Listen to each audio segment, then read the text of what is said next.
창세기 23장. 사라는 127세까지 살았다. 이것이 사라가 지상에서 살다 간 햇수이다. 사라는 가나안 땅의 헤브론 곧 기럇 아르바에서 세상을 떠났다. 아브라함은 사라를 위하여 슬피 곡을 하며 울었다. 아브라함은 아내의 시신 옆에서 울다가 나와 햇사람들을 찾아가 말했다. 당신들도 잘 알다시피 나는 당신들에게 몸부쳐 사는 나그네에 지나지 않소. 이제 죽은 내 아내를 장사 지내려고 하니 당신들의 땅을 좀 파십시오. 햇사람들이 아브라함에게 대답했다.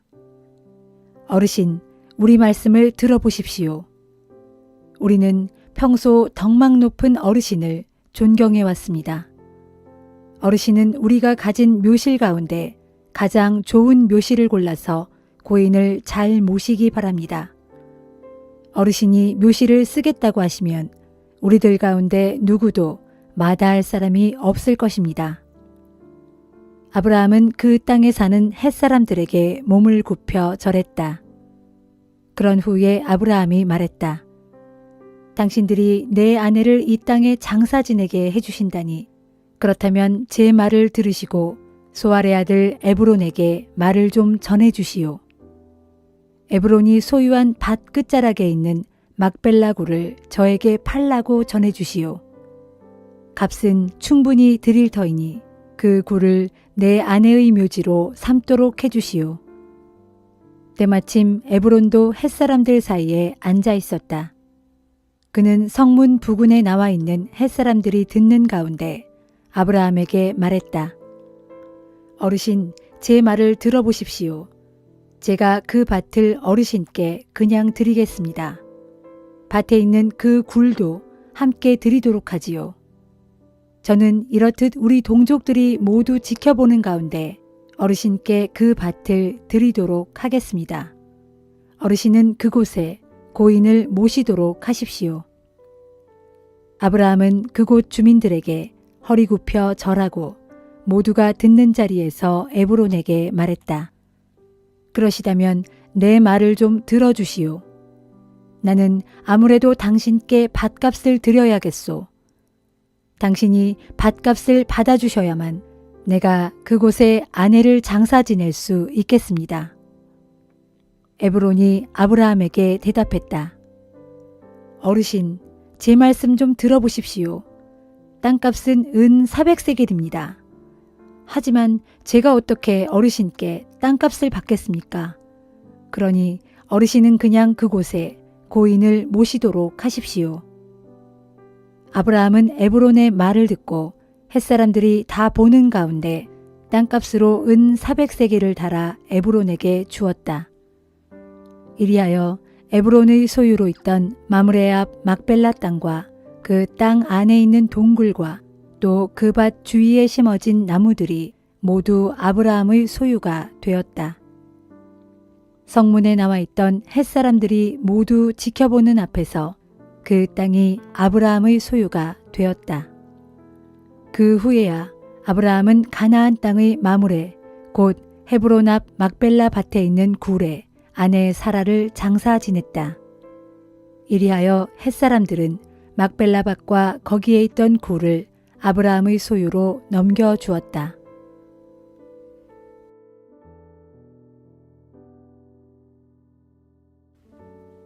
마태복음 22장.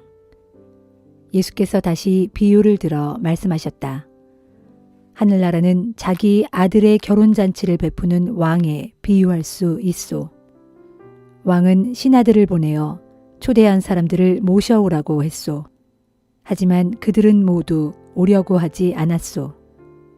왕은 다시금 다른 신하들을 보내어 황소와 살진 송아지를 잡아 음식을 아주 푸짐하게 준비해 놓았으니 어서들 잔치에 오시오 하고 전하게 했소. 그러나 초대받은 손님들은 신하들의 말을 들은 척도 하지 않았소. 어떤 사람은 밭에 일하러 가고 어떤 사람은 장사하러 갔소. 심지어 어떤 사람들은 왕의 신하들을 붙잡아 때리고 죽이기까지 했소. 왕은 진노했소. 군대를 보내어 그 살인자들을 잡아 죽이고 동네를 불살라 버렸소. 그런 다음 왕은 신하들에게 말하기를 내가 애초에 결혼잔치에 초대한 사람들은 자격이 없는 자들이었다. 그러니 이제는 거리에 나가서 누구든지 결혼잔치에 오라고 초대하여라 하였소. 신하들은 거리에 나가 좋은 사람이든 나쁜 사람이든 가리지 않고 눈에 보이는 대로 아무나 데려왔소. 그래서 잔치집은 손님들로 가득 찼소.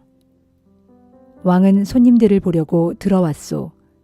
그런데 어떤 사람이 예복도 입지 않은 채 앉아 있는 것을 보았소.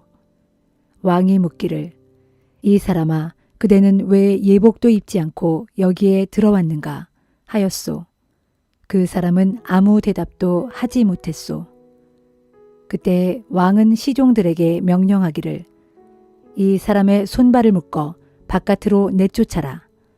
거기서 가슴치고 슬피 울면서 이를 갈 것이다 하였소. 보시오. 이와 같이 초대받은 사람은 많지만 선택받은 사람은 적소. 바리새파 사람들은 어떻게 하면 트집을 잡아 예수를 함정에 빠뜨릴 수 있을지 열심히 궁리했다. 그들은 자기 제자들과 헤롯 당원들을 함께 예수께 보내어 이렇게 묻게 했다.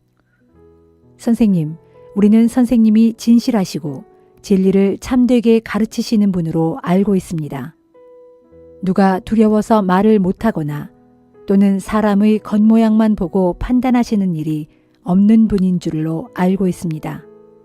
그러니 우리에게 가르쳐 주십시오. 로마 황제에게 세금을 바치는 것이 옳습니까?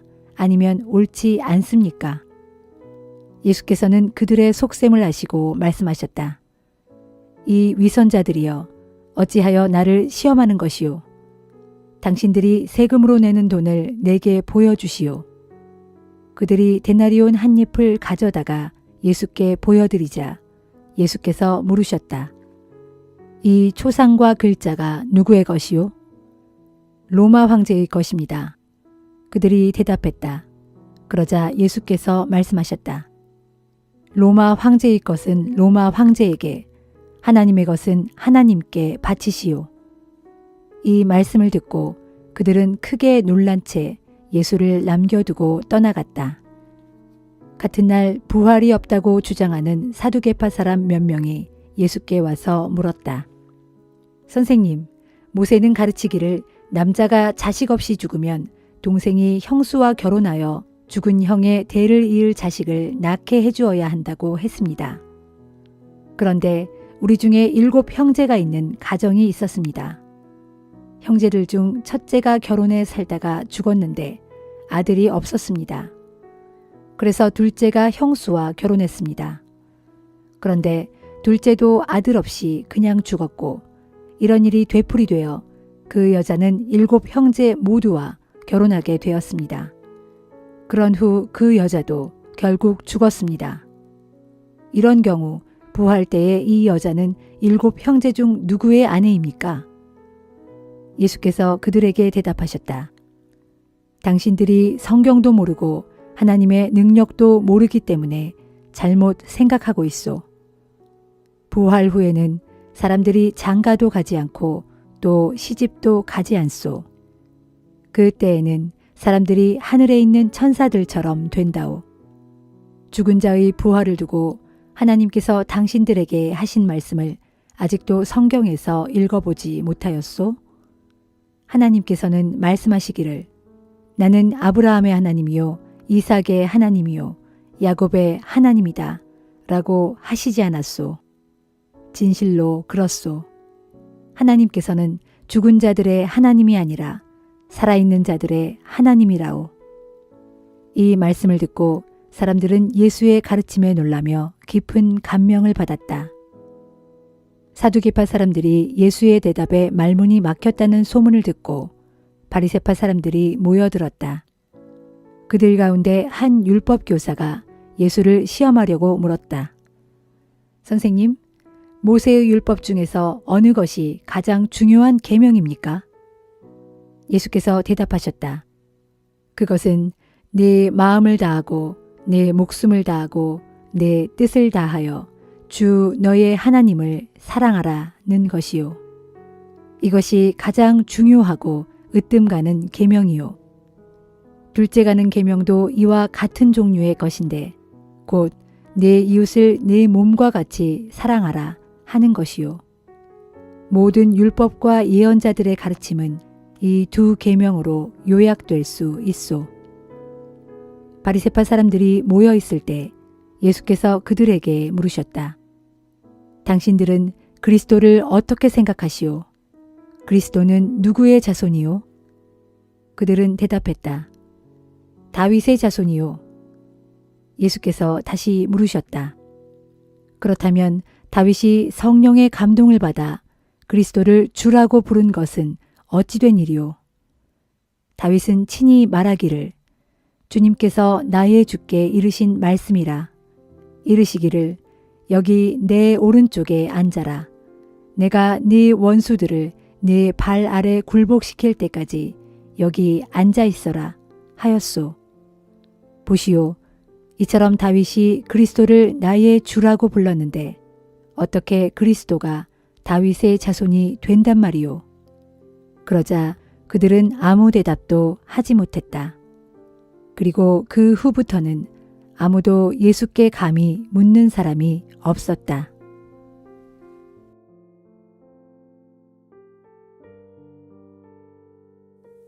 느헤미야 12장. 스알디엘의 아들 수룹바벨과 예수와의 인도로 그들과 함께 본국으로 돌아온 제사장들과 레위 사람들은 이러하다.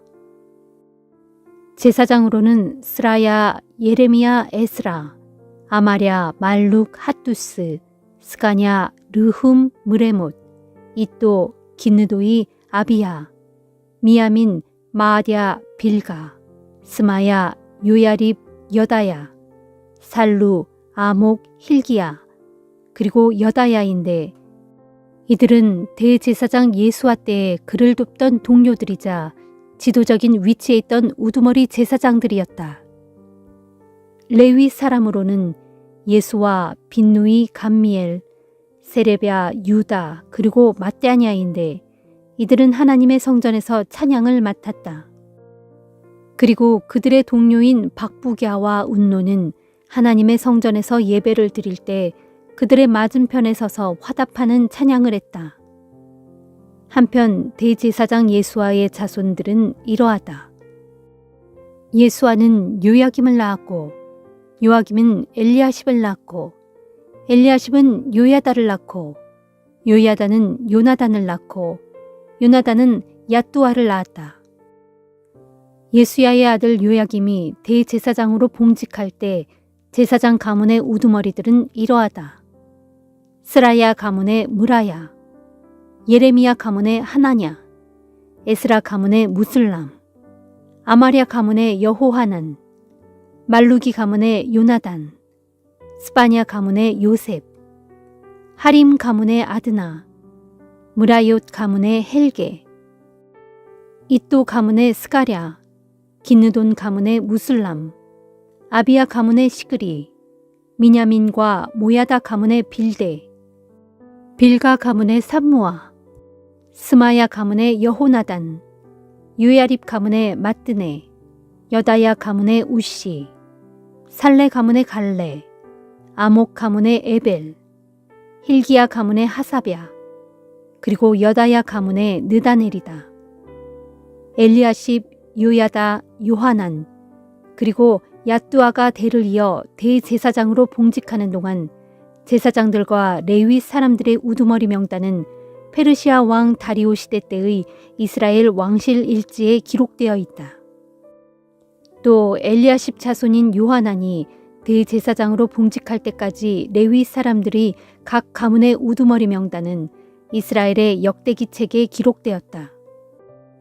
레위 사람들의 지도자는 하사랴, 세레베아, 그리고 감미엘의 아들 예수아인데 이들은 하나님의 성전에서 예배를 드릴 때에 하나님의 사람 다윗이 규정한 대로 성가대를 둘로 나누어 서로 마주보고 서서 화답하면서 하나님께 찬양과 감사를 드렸다.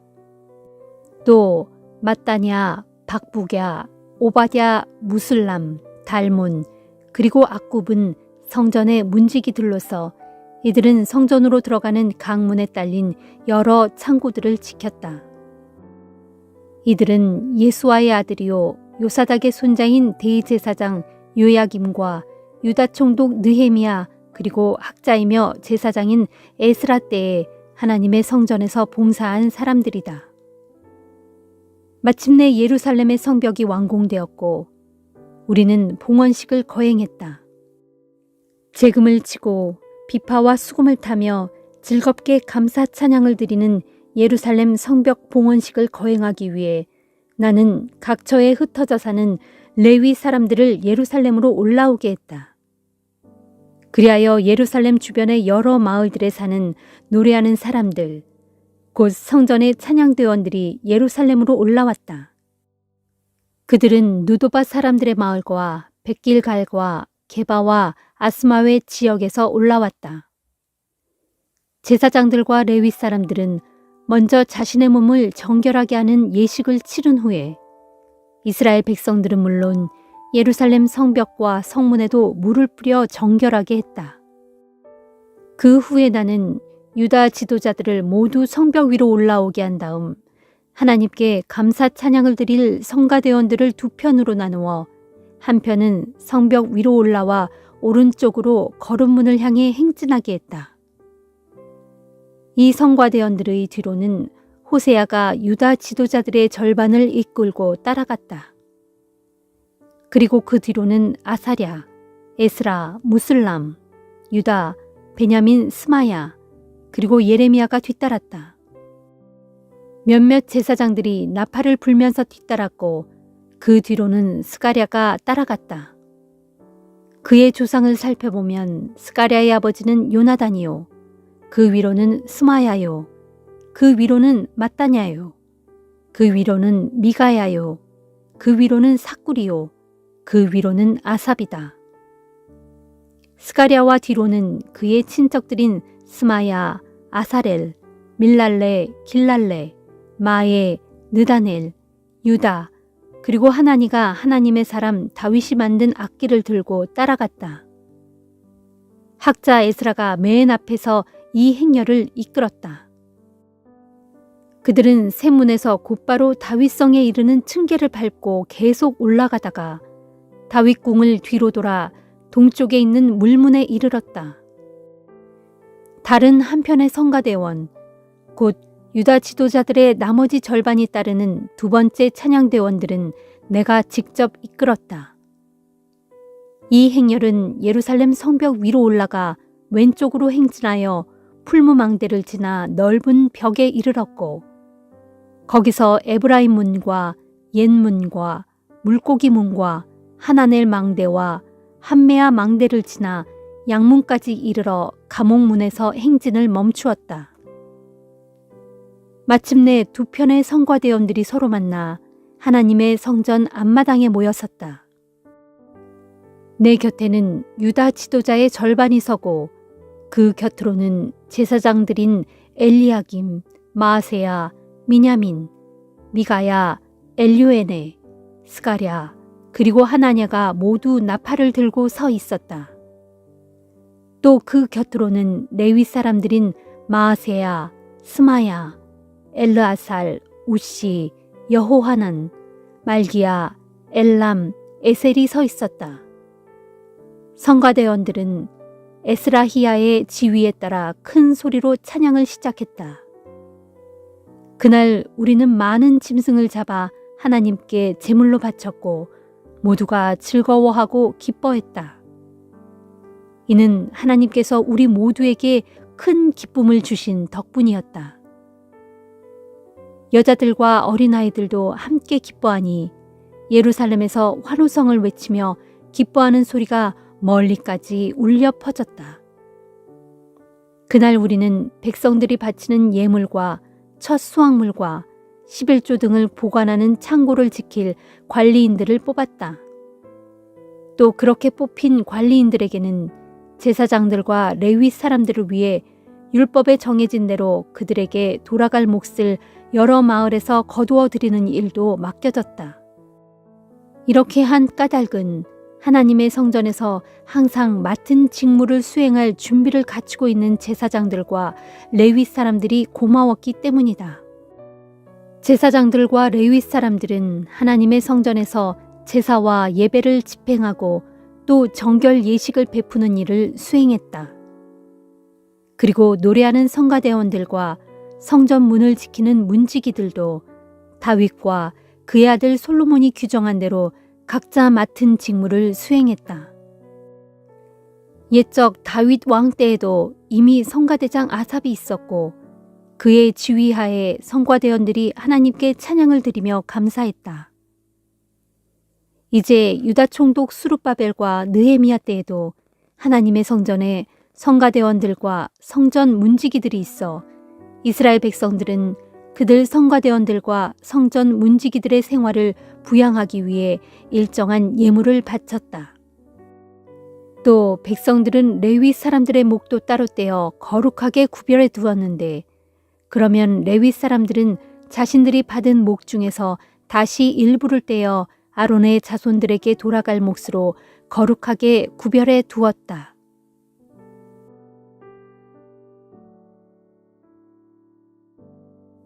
사도행전 22장. 형제 여러분, 또 여러 어르신 되시는 동포 여러분, 저의 해명을 잘 들어주시길 바랍니다. 바울이 히브리 말로 말하기 시작하자 군중은 더욱 조용해졌다. 바울이 말을 이었다. 저는 유대 사람입니다. 길리기아 지방에 있는 다소에서 태어나 여기 예루살렘에서 자랐습니다. 저는 가말리엘 스승 밑에서 유대의 율법과 관습에 대해 철저히 교육을 받았고 오늘 여러분이 보여주신 것과 똑같이 저도 하나님을 열성적으로 믿어왔습니다. 저는 예수의 도를 따르는 자들을 핍박하여 죽이기까지 하였고 그 도를 믿는 자들은 남녀를 가리지 않고 모두 붙잡아 감옥에 가두었습니다. 이런 사실은 대제사장과 공회 의원들 모두가 입증할 수 있는 일입니다. 어느 날 저는 그들에게 부탁해서 다메섹에 있는 유대인들에게 보내는 공문을 받아가지고 길을 떠났습니다. 거기에 있는 예수의 도를 따르는 자들을 모조리 붙잡아서 예루살렘으로 연행하여 처벌할 계획이었습니다. 그런 임무를 띠고 가는데 정오 무렵 제가 다메섹에 거의 이르렀을 때였습니다. 갑자기 하늘에서 밝은 빛이 내려와 제 주변을 눈부시게 비추었습니다. 그 빛에 휩싸여 저는 그만 땅에 엎어지고 말았습니다. 그때 사울아 사울아 내가 어찌하여 나를 박해하느냐 하는 음성이 하늘에서 들려왔습니다. 당신은 누구십니까? 하고 제가 물었더니 나는 내가 박해하는 나사렛 예수다 하는 대답이 들려왔습니다. 그때 저와 함께 가던 다른 사람들은 환한 빛은 보았지만 제게 말씀하시는 그분의 음성은 듣지 못했습니다. 제가 물었습니다. 주여, 제가 어떻게 해야 합니까? 그러자 주께서 말씀하셨습니다. 일어나 다메섹으로 들어가라. 거기에 가면 앞으로 내가 해야 할 일을 일러줄 사람을 만나게 될 것이다. 저는 그 강렬한 하늘의 빛 때문에 앞을 볼 수 없게 되어서 함께 가던 사람들이 제 손을 붙들고 다메섹으로 들어가야만 했습니다. 다메섹에 들어가니 아나니아라는 사람이 저를 찾아왔습니다. 그는 열성적으로 율법을 지키면서 살아가는 다메섹의 모든 유대인들로부터 존경받는 사람이었습니다. 그가 저를 찾아와 제 곁에 서서 말하기를 사울 형제여 눈을 뜨시오 했습니다. 그러자 그 순간에 저는 즉시 앞을 볼 수 있게 되었습니다. 아나니아가 제게 말했습니다. 우리 조상들의 하나님께서 당신을 택하셨습니다. 당신에게 하나님의 뜻을 알게 하시고 의로우신 분을 만나게 하시며 또 그분의 입에서 나오는 모든 말씀을 듣게 하시려고 당신을 택하신 것입니다. 이제부터 당신은 당신이 보고 들은 것을 뭇 사람들에게 증언하게 될 것입니다. 그러니 이제 주저할 까닭이 어디 있습니까? 일어나서 즉시 세례를 받도록 하십시오. 그리고 주님의 이름을 부르면서 당신의 죄를 씻도록 하십시오. 그 후에 제가 예루살렘으로 돌아와 성전에서 기도를 드리고 있을 때의 일입니다. 어느 순간 저는 황홀경의 상태에 빠졌는데 그때 저는 주님을 뵙고 그분이 제게 말씀하시는 것을 들었습니다. 어서 예루살렘을 떠나라. 내가 나를 증거하더라도 이곳 사람들은 내 증언을 받아들이지 않을 것이다. 저는 주께 대답했습니다. 주여, 이 사람들은 제가 회당을 돌아다니면서 주를 믿는 사람들을 잡아다가 감옥에 가두고 매질한 것을 잘 알고 있습니다. 게다가 주의 증인인 스데반이 피를 흘리며 죽임을 당할 때 저는 그 자리에서 그 일을 승인했고 뿐만 아니라 스데반을 돌로 치는 사람들의 겉옷을 지켜주기까지 했습니다. 그러나 주께서는 제게 말씀하시기를 가라, 예루살렘을 떠나라. 나는 너를 멀리 이방 사람들에게로 보낼 것이다 하였습니다. 그 자리에 모인 유대인들은 바울의 말을 여기까지 듣고는 일제히 소리를 질러댔다. 이런 자를 그냥 살려두어선 안 된다. 그는 죽어야 마땅하다. 그들은 미친 듯이 고함을 질러대면서 옷을 벗어던지고 흙을 움켜쥐고서 공중에 던졌다. 그러자 천부장은 바울을 병영 안으로 빨리 데리고 들어가라고 부하들에게 명령했다. 그리고 그를 채찍으로 신문하여 사람들이 왜 이렇게 소동을 벌이는지 그 이유를 밝혀내라고 지시했다. 그래서 군인들이 채찍으로 치려고 바울을 결박하려 하자 바울이 곁에 서 있는 백부장에게 말했다. 보십시오. 로마 시민을 재판도 하지 않은 채 매질을 가하는 법이 어디에 있소? 이 말을 듣고 백부장이 얼른 천부장에게 달려가서 보고했다. 천부장님, 어떻게 해야 할까요? 저 사람이 로마 시민이랍니다. 그러자 천부장이 놀라워하며 바울에게 와서 물었다. 그대가 정말 로마 시민이요? 바울이 대답했다. 그렇습니다. 천부장이 말했다. 나도 로마 시민권을 가지고 있는데 돈이 꽤 많이 들었소. 바울이 대답했다. 저는 태어날 때부터 로마 시민입니다. 이 말을 듣고 바울을 신문하려고 했던 군인들이 즉시 물러갔다. 천부장 또한 바울이 로마 시민이라는 사실을 알고는 그를 결박한 일 때문에 덜컥 겁이 났다. 이튿날 천부장은 바울이 왜 유대인들에게 고발을 당했는지 그 이유를 직접 알아보려 했다. 그래서 그는 바울을 묶었던 사슬을 풀어주게 한 뒤 유대인 대제사장들과 온 공회의원들을 모이게 했다. 그런 다음 천부장은 바울을 데리고 나가서 그들 앞에 세웠다.